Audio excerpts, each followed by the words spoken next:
All right, from that stretch part, that place we have about 14.5 inches, you fold it like this. Okay, after you're folding, you have 1.5 inch. Okay, then you start sewing it from this end down to the other end. Please ensure you fold it inside. See how I folded it? This side now, this rough edge will be inside, it will not be showing. So you sew from this end down to the other end.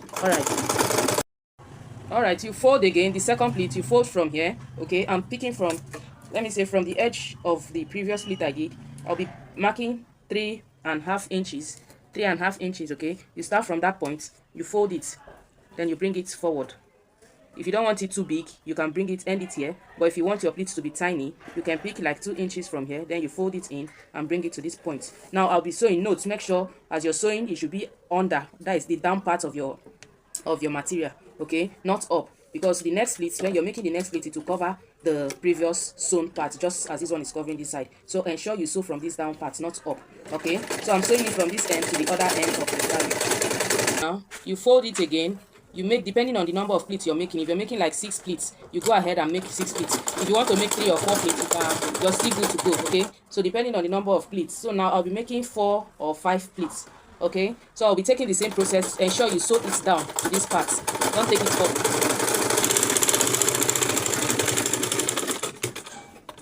So this is what I've achieved so far. I'll be making 4 pleats, and I'll do the same thing in the other handle. Okay, the same way I did this other one is the same way I'll be doing in the other handle. Remember, we are making a V shape. All right, so I'll be doing this. Remember, I did this V, I pleated this other one 4. Okay, so I'll be doing the same thing I did in this previous one in this other fabric. Remember, the first step, you fold it inside and you bring like 2 inches away. All right, then you sew it downward from this part down, from this part I'll be sewing it down to this other side. Okay, just the same way I did the other one. So I'll be having 2 straps of V. Okay, I've gotten so far, this is 2 of it. Okay, so now the next thing I'll be doing, I'll be cutting this part, this excess fabric from here. I'll also do the same thing here. I'll cut it off to ensure a neat work. Okay, I've gotten. So the next thing I'll be doing, you slant this like this. Please take note of it. This sewn part, that is this down part, will be coming downward. Okay, then you slant it like this. Are you seeing it? The edge of this mouth will be touching this side, the downside of this, while this other side will be touching the edge of this other mouth. So it will be coming this way. Are you seeing it? You slant it, it will be coming this way like this. Then I'll take it to my machine. I'll be sewing from this point. That is where I have that edge. You sew from this point, then you slant it, you come downward and end it here. Okay, see how? Just watch closely, you understand. It's very easy. Although I have this video before, but for the sake of newbies, I will have to repeat this process. Okay, just take your time. Don't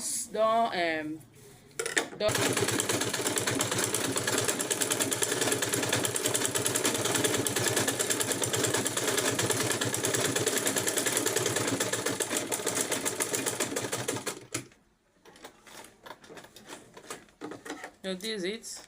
This is what I've achieved so far. You see our V shape is out. So now you go ahead and trim this excess here. Don't trim it close to the thread though, so that it won't lose and you start your work all over again. Just leave some points away from the thread. Then you cut it, trim it out, and this is it. So you can still weave it if you want. You can take it to a weaving machine, they will weave it for you if you want. Okay, but if you don't want it that way, you can still leave it this way. So the next thing I'll be doing, I'll be measuring 25 inches for the backdrop of our V shape, 25 inches.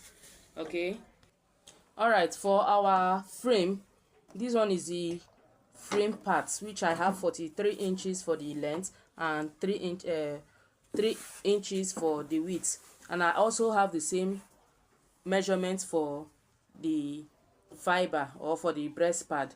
Then you fold it inside, you fold it into 2. Either you fold it this way, place it at the midpoint of your material, then you fold this other edge like this and like this.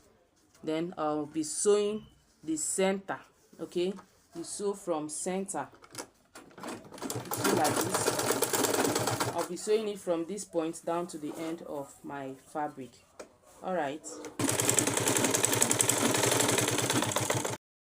Okay, now this is what I've, let me show you another method. If you don't want to do it that way, you can fold your your wadding into two like this, into equal parts like this. Take it to your sewing machine, run it down from straight down from this place down to the end of the the wadding. Then you come over to this side, you sew the same thing and flip it to the right side. When you're done, you insert it like this.